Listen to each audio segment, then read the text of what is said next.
Thank you for joining my Gloss and Glamour Facebook group. I want to talk to you a little bit about what LipSense is and how it works. So, LipSense is a long-lasting lip color that is patented. It's been around since 1999, and it's wax-free, lead-free, non-GMO, and it's basically awesome.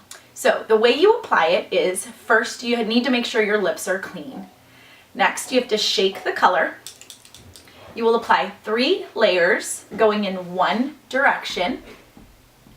You will let each layer dry, and then finally you will set it with the glossy gloss. Now the reason you apply it going in one direction is because you don't want to smudge it, kind of like a dry erase marker or nail polish. You don't want to smudge it going the other way. Once you set it with the glossy gloss, you're set. It won't kiss off, it won't drink off, it's awesome.